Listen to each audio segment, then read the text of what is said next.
conversei com o pastor Eloy, ele falou, eu falei assim, tem algum tema, pastor? Ele falou assim, não, só não prega assunto polêmico. Eu falei, eu vou seguir, eu não vou pregar sobre assunto polêmico. Aí eu pensei, eu vou falar sobre amilenismo e pré-milenismo então. Ou eu vou falar sobre livre-arbítrio e predestinação. Aí depois, quando ele voltar, ele resolve essa bucha aí que vai ficar, as dúvidas que vão ficar na cabeça, né? Eu seria muito amigo dele se eu fizesse isso com ele, né? Não, irmãos, eu quero falar sobre um tema que deveria ser rotineiro na nossa vida, mas não é. Muitos cristãos têm esquecido a prática da oração, têm esquecido, na verdade, o que é orar. Quando eu falo sobre oração, o que vem na mente de vocês? O que vem? Eu queria que vocês participassem, pode falar. Quando falo em oração, o que é a primeira coisa que vem na mente? Falar com Deus. Falar com Deus. Mas o que? Agradecimento. Pedidos. Eu vou ter que expor minha sogra aqui hoje. Vocês me perdoem, tá, mãe? Eu chego na casa da minha sogra um dia, parece um centro de oferenda.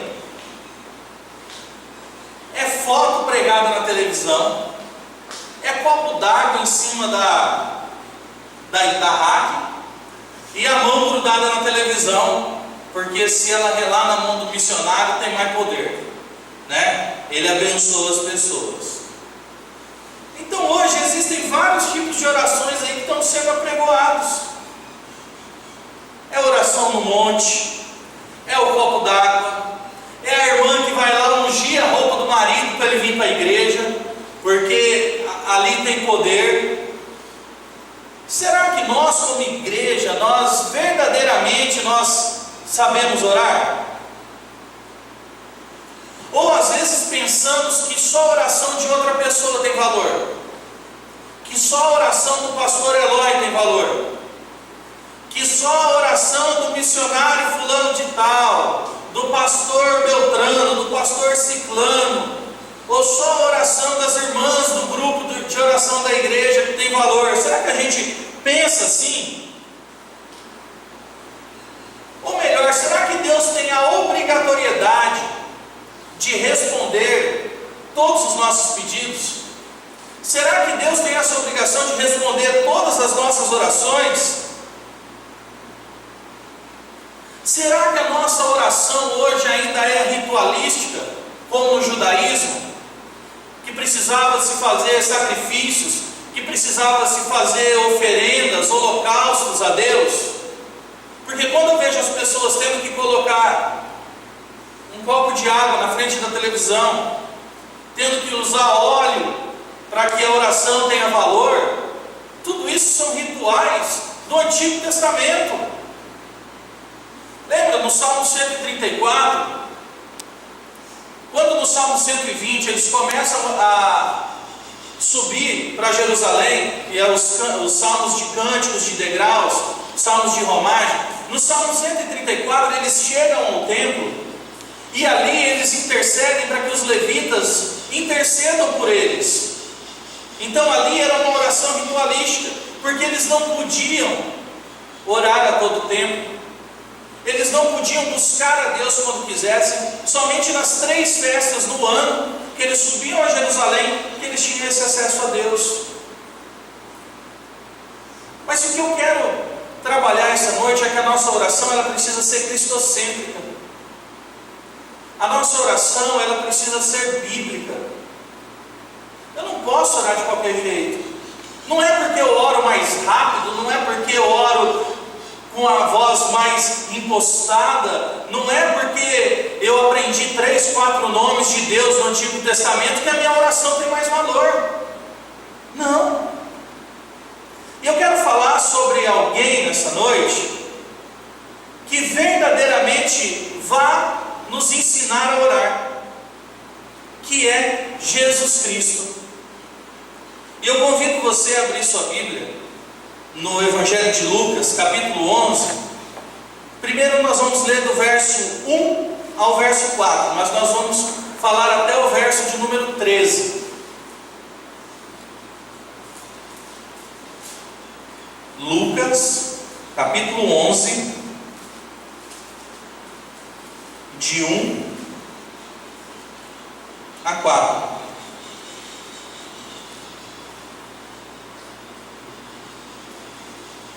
Amém? A palavra diz assim: certo dia Jesus estava orando em determinado lugar.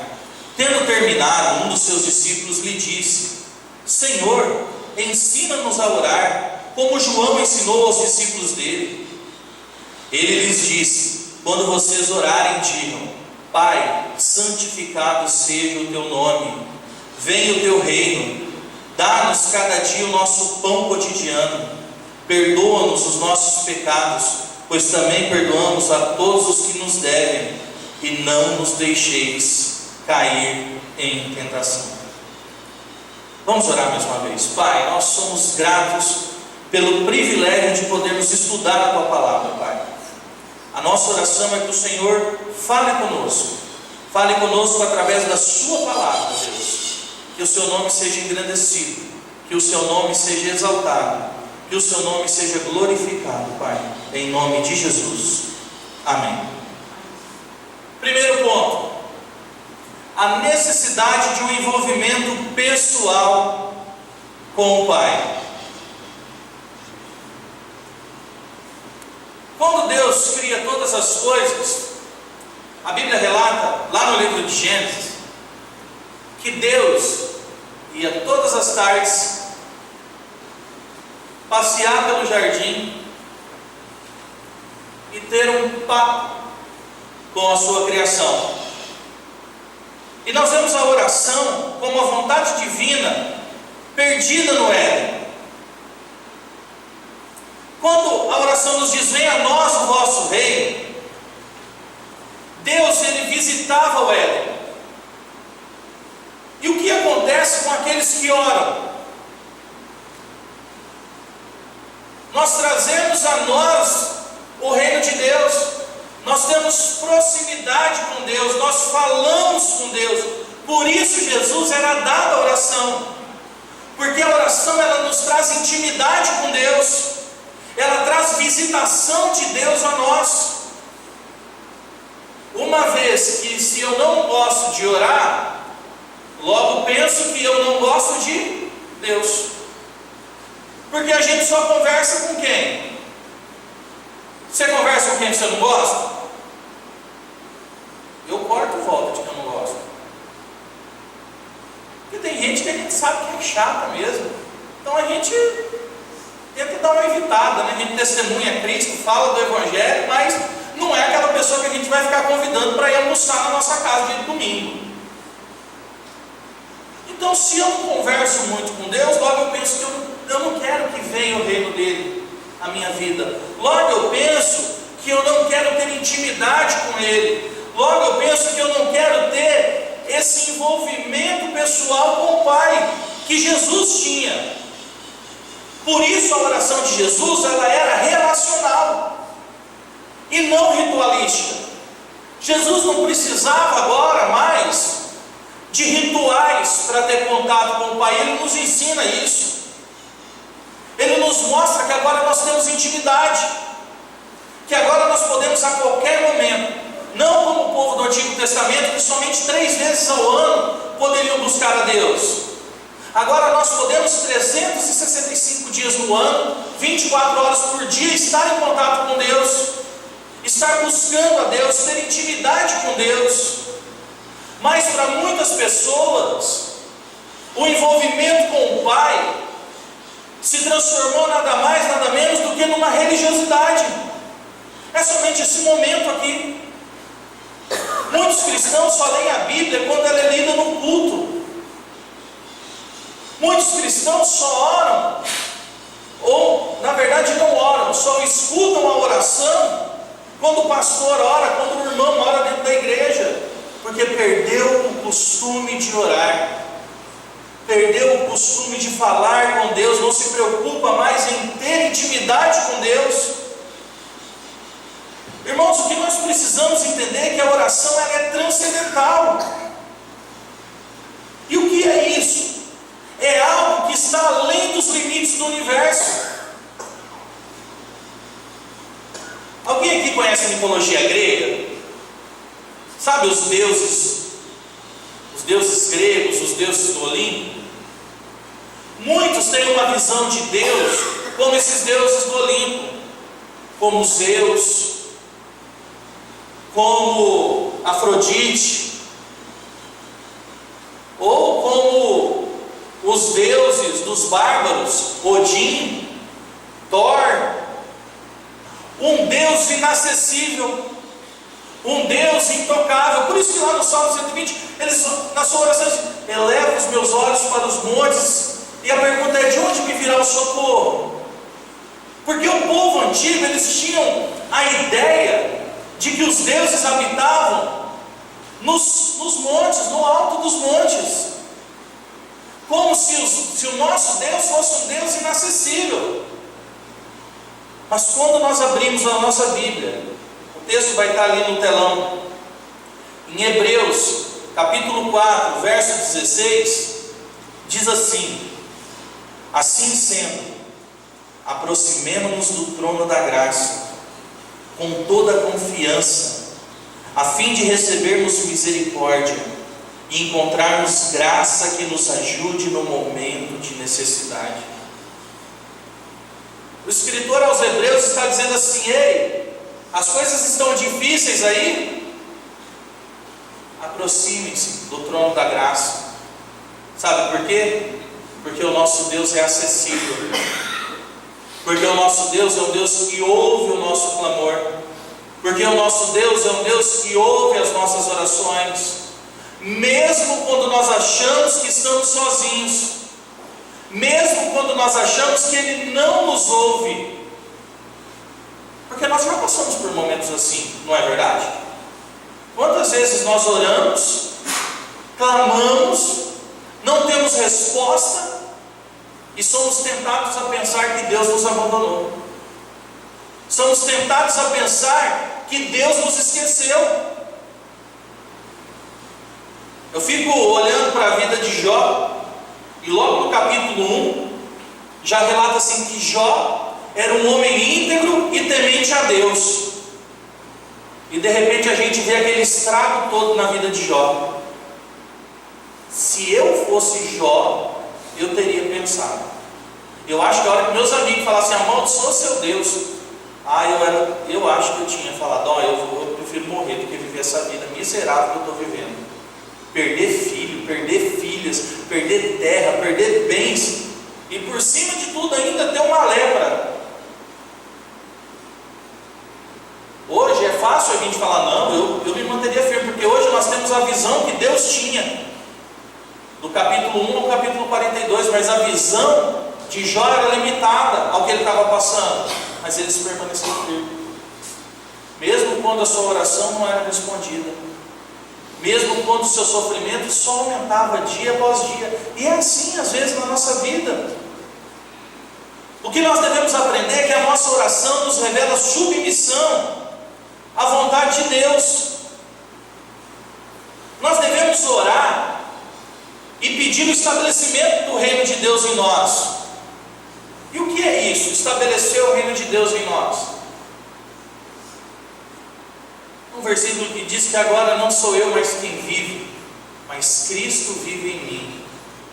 Se não sou eu mais quem vive, Cristo vive em mim, esse é o estabelecimento do reino dele na minha vida. Então, creio eu que não é mais as minhas vontades que devem ser feitas, mas sim a vontade de Deus na minha vida. Mas como é difícil ter a vontade de Deus. E Cristo, mesmo sendo Deus, pede para que a vontade de Deus seja feita na vida dele. Vocês já pararam para pensar se lá no final de Mateus Deus concede o pedido de Jesus na sua oração? Quando Jesus ora assim e diz assim: Pai, se possível, afasta de mim esse cálice. Vocês já pararam para pensar se Deus concede esse pedido a Jesus? O que seria de nós hoje? Nós estaríamos perdidos. Mas a oração de Jesus não termina aí. Ele diz assim: contudo, não seja feita a minha, mas a sua vontade. E a vontade de Deus foi esmagar Cristo naquela cruz, para que derramasse até a sua última gota de sangue, para que eu e você tivéssemos essa liberdade hoje de poder buscá-lo, para Ele nos redimir dos nossos pecados. Isso é ser submisso à vontade de Deus, mesmo que aquilo que nós possamos querer seja contra a nossa vontade, seja contra a vontade de Deus. E a maioria das vezes é assim: o que nós queremos não é o que Deus quer. Mas nós lutamos diariamente. Mateus capítulo 6, verso 10 diz assim: venha o teu reino, seja feita a tua vontade, assim na terra como no céu. Quer dizer que Deus ainda é soberano sobre todas as coisas. Ele continua sendo Deus no céu e continua sendo Deus na terra. E a vontade dele prevalece sobre todas as coisas. Não só sobre algumas coisas, como alguns pensam, mas sobre todas as coisas.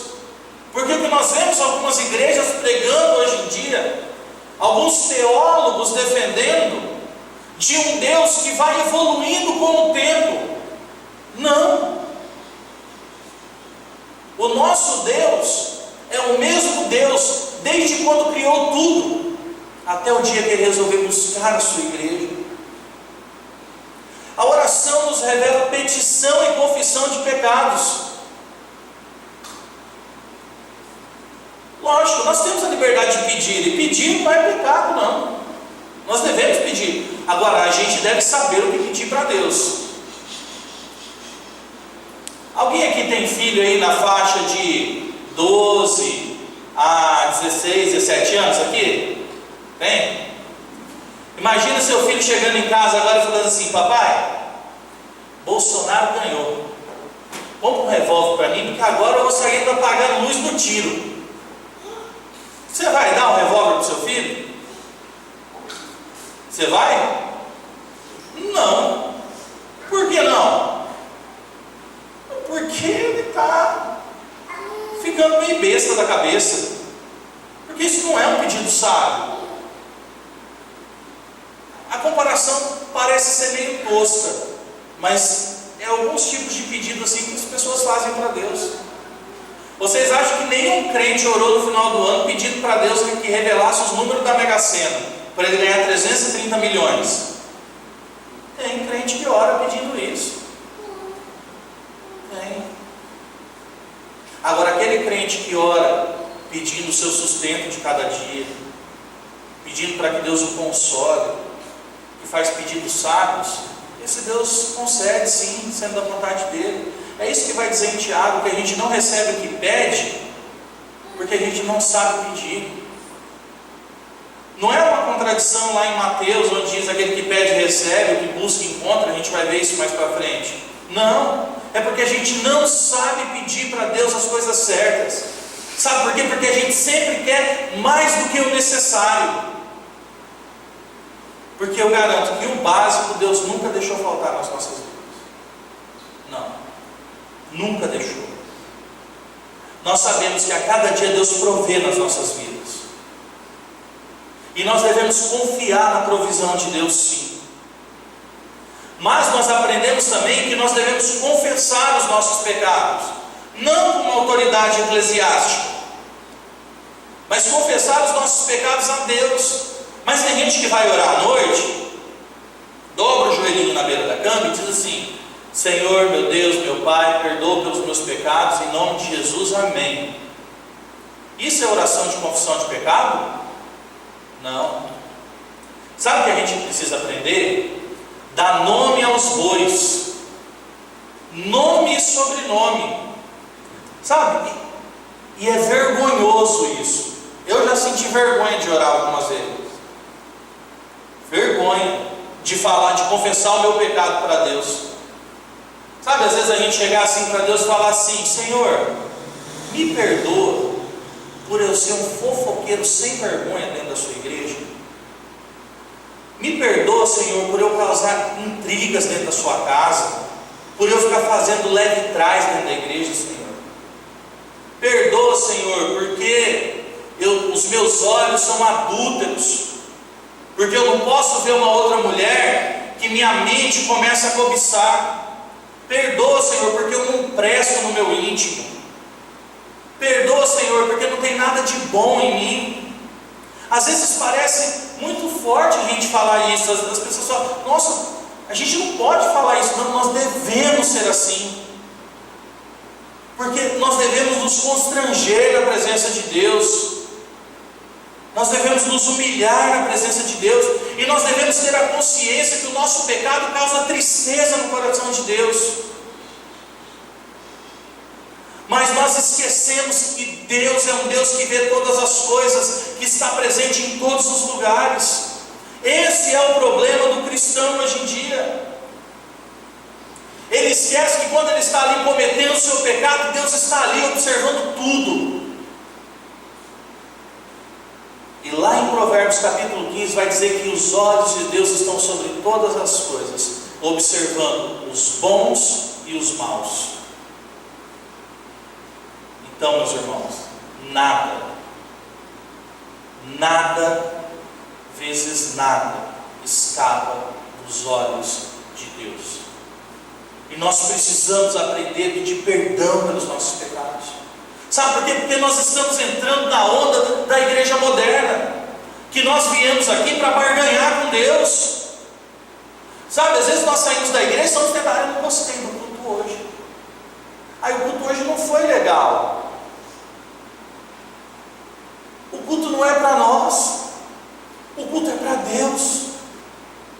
Nós não viemos aqui para receber um culto. Os louros não são nossos, os louros são de Deus, a glória é dele, tudo é para ele, em nome dele.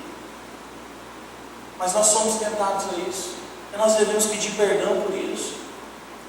Mas nós devemos entender também que Deus é misericordioso em amor, e Ele nos perdoa quando nós realmente nos arrependemos.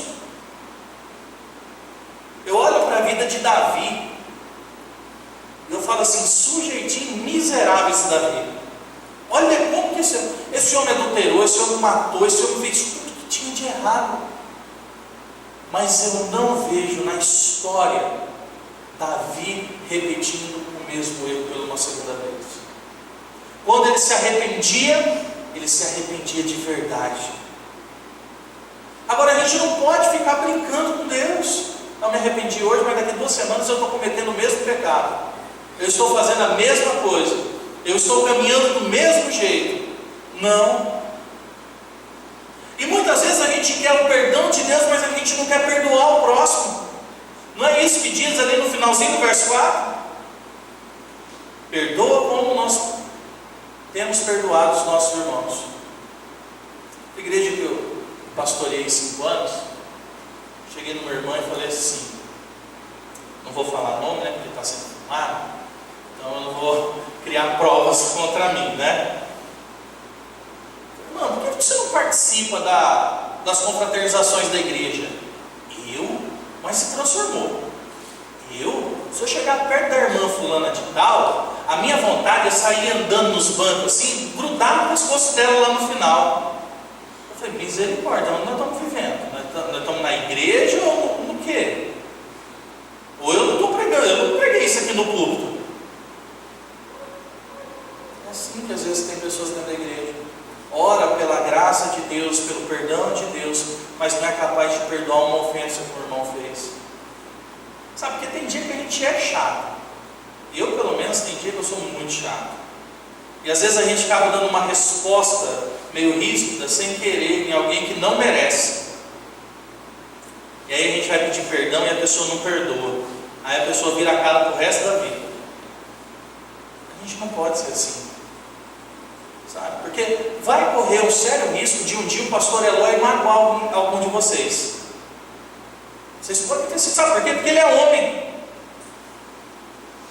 E com certeza vai chegar algum dia que algum dos irmãos vai magoar ele. Mas isso não pode virar um motivo de virar uma rinha.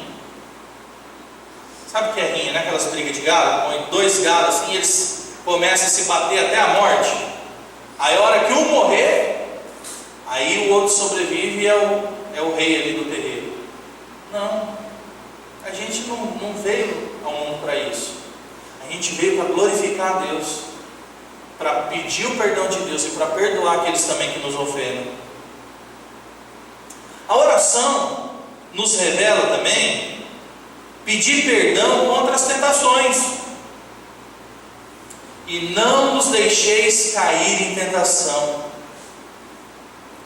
Cristo, nesse breve modelo de oração aqui, Ele nos ensina que a gente deve buscar ajuda em Deus para vencermos os desejos carnais. Porque tem coisa que é difícil. Tem coisa que a gente não consegue. A gente precisa pedir: Senhor, esse pecado tem me dominado. E eu não consigo me abster dele. Mas eu peço: Senhor, me ajuda. Me ajuda substituindo esses desejos pecaminosos pela sua santidade, Senhor. Me ajuda a ser santo a cada dia mais. Porque sem a ajuda de Deus nós não conseguimos. Sem a ajuda de Deus a nossa vida é inútil. Mas sabe quando isso vai acontecer? Quando nós entendemos que nós devemos ser governados por Deus em todas as coisas. Aí nós vamos compreender: Senhor, eu preciso do Senhor para tudo. Para tudo, até para vencer as tentações, até para vencer o pecado, eu preciso do Senhor. Segundo ponto: o valor da persistência diante do Pai Celestial. Lucas, capítulo 11, do verso 5 ao verso 8. Acho que vai estar aí no telão também.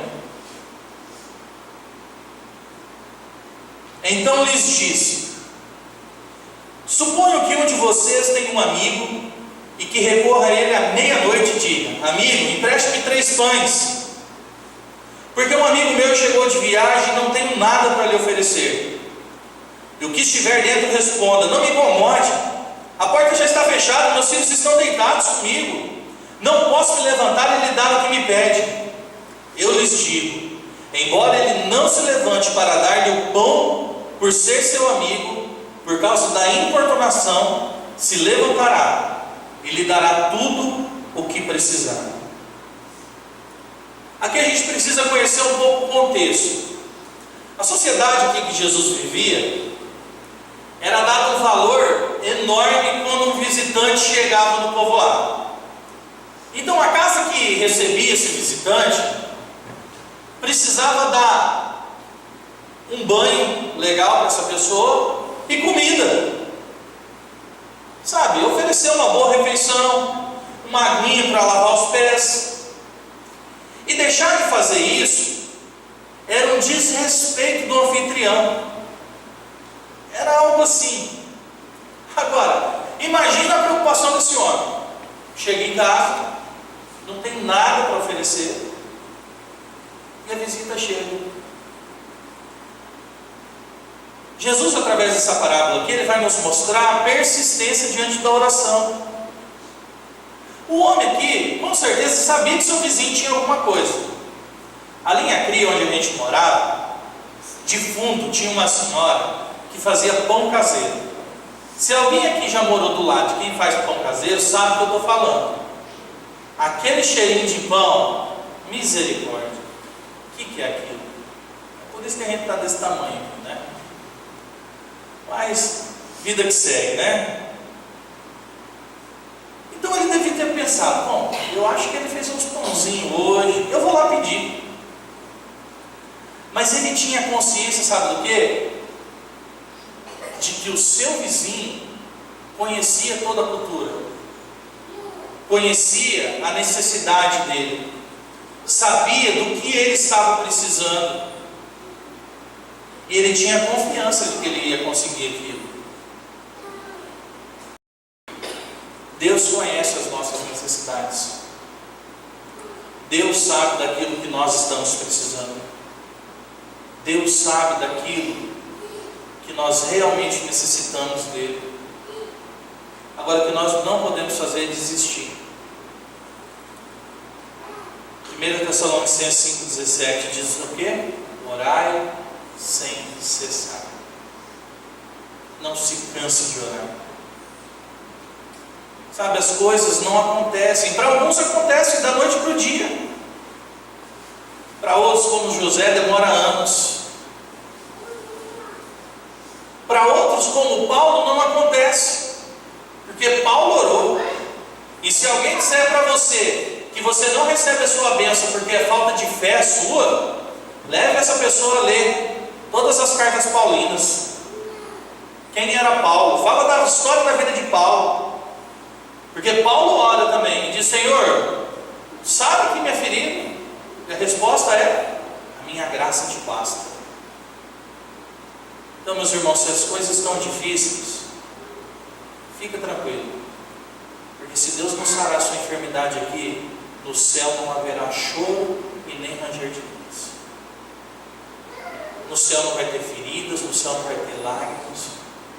Porque eu prefiro 70, 80 anos vivendo aqui, sofrendo, mas uma eternidade na presença de Deus, do que uma vida próspera e farta aqui, sem doença, sem enfermidade, mas com a minha alma queimando de eternidade em eternidade. Nossa experiência com Deus, meus irmãos, ela deve produzir em nós confiança, enquanto a manifestação da bondade de Deus com as nossas necessidades. Eu acredito que se eu passasse o microfone aqui para alguns, se não para todos, cada um poderia falar aqui de uma experiência que teve da bondade de Deus sendo manifesta na sua vida. Eu e a Solange, nós tivemos várias. De ficar desempregado, de Deus sustentar e de Deus manter, e de conseguir tocar uma casa com R$170 por mês. É aquela velha história: não comia o que queria, mas também não passava fome. É assim que Deus faz. Terceiro e último ponto, Lucas capítulo 11, de 9 a 13. Nós devemos ter confiança na resposta do Pai. Por isso lhes digo: peçam e lhes será dado, busquem e encontrarão, batam e a porta lhes será aberta, pois todo o que pede recebe, o que busca encontra, e aquele que bate a porta será aberta. Qual pai entre vocês, se o filho lhe pedir um peixe, em lugar disso lhe dará uma cobra? Ou se pedir um ovo, lhe dará um escorpião? Se vocês, presta atenção no versículo 13, se vocês, apesar de serem maus, sabem dar boas coisas aos seus filhos, quanto mais o Pai que está no céu dará o Espírito Santo a quem pedir. Eu vou voltar no assunto de Tiago. Tem gente que pega esse texto aqui e faz uma teologia da prosperidade em cima dele, né? Olha só: peça e lhe será dado, busca e encontrarão, bate e a porta lhe será aberta. Vocês sabem aqui o que é grileiro? Sabem, né? Grileiro é aqueles caras que tomam terra. Quando eu me converti numa igreja neopentecostal. Eu já fui grileiro gospel. Vocês sabem o que é grileiro gospel? Grileiro gospel é o carro que está parado ali na frente, e os carros que estão parados aqui em frente da igreja geralmente tem dono, não tem? Aí ele passava assim no carro, botava a mão e falava assim: eu tomo posse em nome de Jesus. Ou pegava uma casa que as grades, minha perna passava, botava o pé. Porque meu pastor ensinava lá que onde a gente colocasse a planta do pé seria nosso por direito. E tomava, porque ele baseava a teologia dele nesse texto. Não, se você pedir, Deus vai te dar. Tem muito crente assim, que acha que é assim. Não, as coisas têm dono. Nós precisamos trabalhar, batalhar, e Deus vai ouvir a nossa oração, mas nós devemos ter sabedoria para pedir. Mas o que Deus está dizendo aqui é que Se a gente é mau, mas ainda assim consegue fazer coisas boas, nós realmente conseguimos pensar que Deus vai fazer coisas ruins para nós? Eu já cheguei ao ponto de ouvir de irmãos falar que a vida dele era melhor quando ele não era cristão, que depois que entrou para a igreja começou a ter um monte de luta, de dificuldade. Onde já se viu isso? Tem gente que falou assim que queria ser. Numa pregação, uma vez que eu preguei em Acre, eu falei assim que um dia todo mundo ia ser rico. E aí uma irmã chegou e falou assim: isso é uma profecia, irmão Kleber? Eu falei: a Bíblia garante isso, porque no céu a gente vai andar em ruas de ouro, e só rico anda em rua de ouro. Ela falou: não, mas eu quero saber para agora aqui, no céu eu não estou interessado agora não. Eu quero saber quando eu vou ser rico aqui. É onde está o coração das pessoas. Pior do que aqueles que pregam a respeito disso são aqueles que o seguem, porque o coração deles também está no mesmo lugar, estão desejando as mesmas coisas, estão querendo as mesmas coisas. Irmãos, entre muitas outras coisas que os discípulos poderiam receber de Deus, que a igreja poderia receber de Deus, algo aqui era primordial. E isso se cumpre lá em Atos capítulo 2. Esse texto não está falando de um segundo batismo com o Espírito Santo, não. Está dizendo que aquele que pediu o Espírito Santo, Deus o concede. Aquele que se converter, aquele que entregar a sua vida a Cristo. É a presença do Espírito Santo no nosso meio. Porque só a presença do Espírito Santo pode nos confortar nos momentos de dificuldade, aonde nós não conseguimos orar, onde nós não temos forças mais para orar, mas o Espírito Santo vem, nos consola, nos conforta, nos dá ânimo, fôlego de vida e vontade de continuar vivendo. Porque realmente tem dias que nós não queremos nem levantar da cama, mas o Espírito Santo está ali conosco e nos levanta e nos faz lembrar que o maior presente de Deus já nos foi dado. Deus não precisa dar mais nada para nós. O primordial Ele já nos deu, que foi cada gota do seu sangue derramado na cruz do Calvário. Foi a salvação através do seu Filho. Foi a justificação pela fé que Ele nos deu. Foi o acesso agora direto a Deus. Aí a minha pergunta é: você já orou agradecendo a Deus pela sua salvação? Você já orou agradecendo a Deus pelo sacrifício de Cristo na cruz? Você já orou sendo grato? Sabe, esquece de pedir. Tira um tempo só para agradecer a Deus. Sabe por quê? Porque a presença do Espírito Santo é que nos ajuda a orar. Quando nós não temos força, Ele intercede por nós. Nem se for com gemidos inexprimíveis, mas Ele intercede por nós. Eu quero deixar aqui algumas coisas que nós podemos ter aprendido nessa noite. Primeira delas, pode colocar no telão. Cristo nos ensina que através da oração o seu reino chega até nós. Nós temos agora um acesso pessoal e ilimitado a Deus. Você vai poder sair daqui essa noite glorificando a Deus no seu carro, na sua casa. Na verdade, esse encontro nosso aqui é uma extensão do nosso culto semanal, porque a nossa vida deve ser um culto constante a Deus. Cristo nos ensina que através da oração nós devemos reconhecer os nossos pecados. Lembra de dar nome aos bois? Cristo nos ensina que nós devemos ser persistentes nas nossas orações. Eu já orei uma vez pelo meu filho, mas já está bom, Cristo sabe lá já, né? Ore, meu irmão, ore, meu irmão. Não canse de orar. Clame, busque, Cristo nos ensina que através da oração nós conhecemos o caráter bondoso, o caráter perdoador de Deus. Meus irmãos, como Deus é bondoso. Você já parou para olhar a sua vida? Eu já parei para olhar. Da onde Deus me tirou? Será que você já fez essa reflexão? Aí a minha pergunta é: será que nós somos merecedores do céu? Sabe o que nós merecemos de verdade? É que isso aqui se abrisse agora no meio e a gente fosse tragado para o inferno. Isso é o que nós merecemos receber. Mas Cristo não permitiu isso. E através da cruz Ele demonstra o seu caráter bondoso, o seu caráter perdoador, e nos justifica, porque Ele sabe que nós não merecemos, mas agora Ele nos dá o passe livre. E Cristo, por final, nos ensina que nós devemos orar. Orar deve ser uma prática constante na nossa vida.